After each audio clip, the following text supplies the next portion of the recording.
Bonjour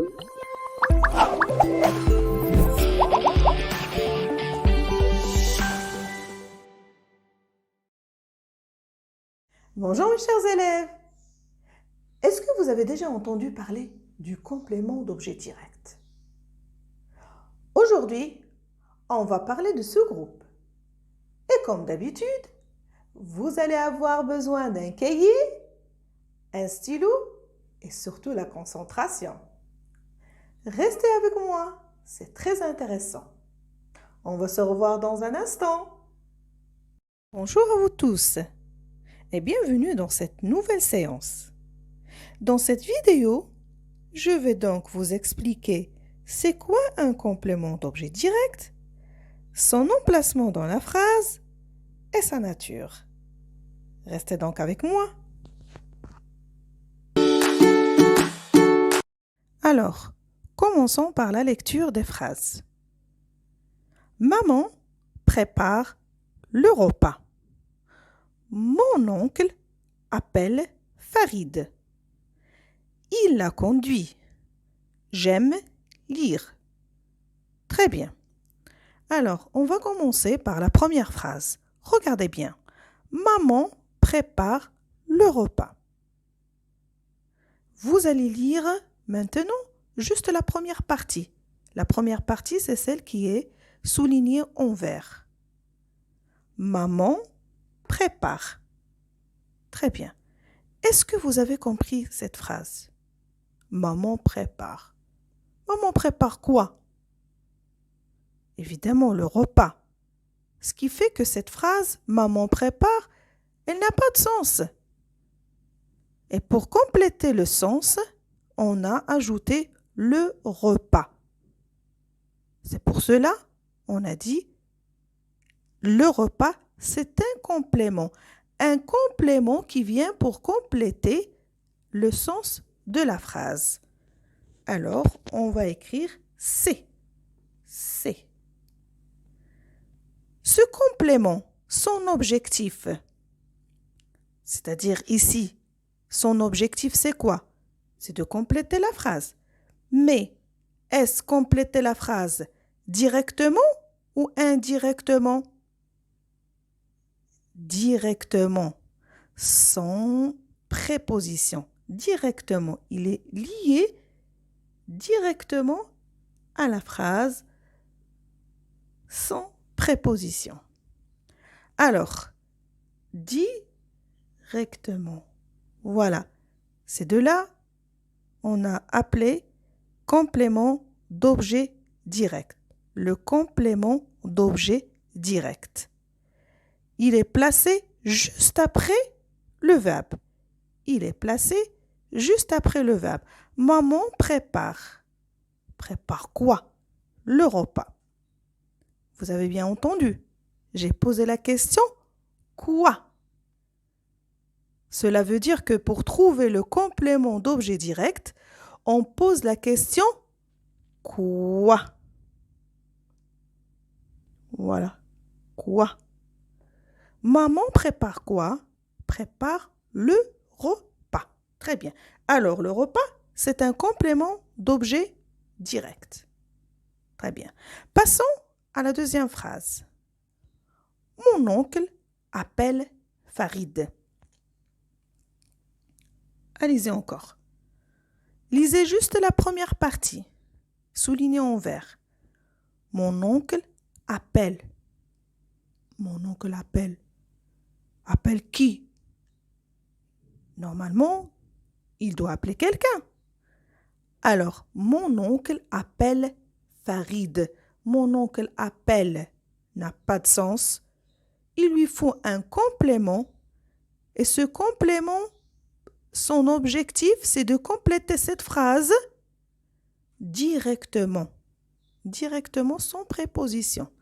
Alors, là aussi, c'est un COD, un complément d'objet direct. Par contre, cette fois-ci, j'ai posé la question, mon oncle appelle qui? Farid. Qui? Farid. Alors, quoi ou qui. Alors, pour trouver le complément d'objet direct, on pose la question quoi ou qui. Quoi ou qui. Très bien. Quand on a posé la question quoi, ce nom-là, c'est un objet. Et quand on a posé la question qui, Farid, c'est un être vivant. Un être vivant. Alors, on pose la question quoi quand il s'agit d'un objet. Et qui, un être vivant. Très bien. Troisième phrase. Il a conduit. Lisez juste ce qui est souligné en vert. Il conduit. Est-ce que vous avez compris? Il conduit quoi? On ne sait pas. Alors, il a conduit. Quand je dis il a conduit, il se peut qu'il soit une voiture, une moto. Alors, il a conduit. Là, c'est un pronom aussi, complément d'objet direct. Pronom, complément d'objet direct. C-O-D. Pronom. La quatrième phrase. J'aime lire. J'aime quoi? J'aime quoi? Je ne comprends pas la phrase. J'aime. Alors, j'aime lire. Alors, lire, j'aime quoi? J'aime lire. Lire, c'est un C-O-D. Complément d'objet direct.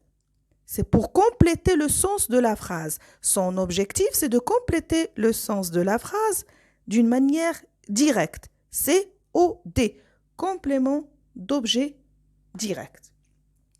Alors, le complément d'objet direct, c'est pour compléter le sens de la phrase. Et pour trouver le complément d'objet direct, on pose la question qui ou quoi. Passons maintenant à la nature de ces mots. Maman prépare le repas. Le repas, on a dit, c'est un complément d'objet direct. Alors, le repas, il se compose d'un article et un nom. Alors, la nature, c'est un groupe nominal. Un groupe nominal. G-N. Un groupe nominal. Mon oncle appelle Farid. Farid, c'est quoi? Très bien.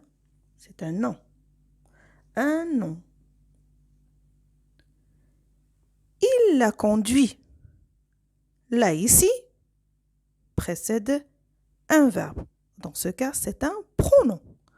Un pronom. Très bien. J'aime lire. Lire, c'est un verbe à l'infinitif. Très bien. Alors, la nature de ce complément, il se peut qu'il soit un groupe nominal, un nom, un pronom, pronom complément d'objet direct, ou un verbe à l'infinitif.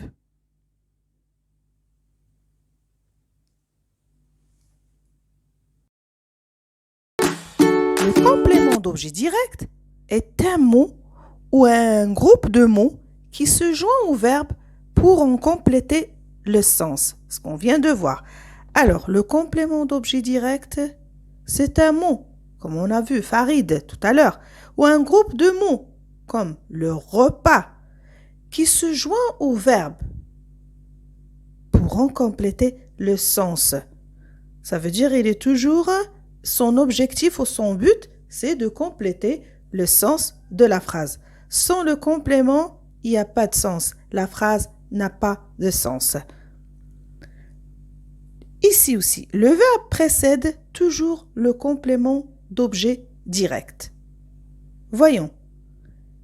il y a le verbe, suivi toujours par le complément d'objet direct. Alors, le verbe précède, il vient avant le complément d'objet direct. Le verbe précède toujours le complément d'objet direct. Rappelez-vous. Après, le complément d'objet direct peut être sa nature. Il se peut qu'il soit un groupe nominal.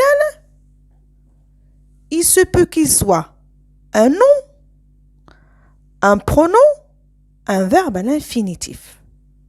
Alors, rappelez-vous, le complément d'objet direct peut être un groupe nominal, un nom, un pronom, un verbe à l'infinitif. Alors, voilà les 3 éléments qu'on a vus aujourd'hui. Et je vous laisse pour la prochaine fois. On va voir les exercices. Merci pour votre attention.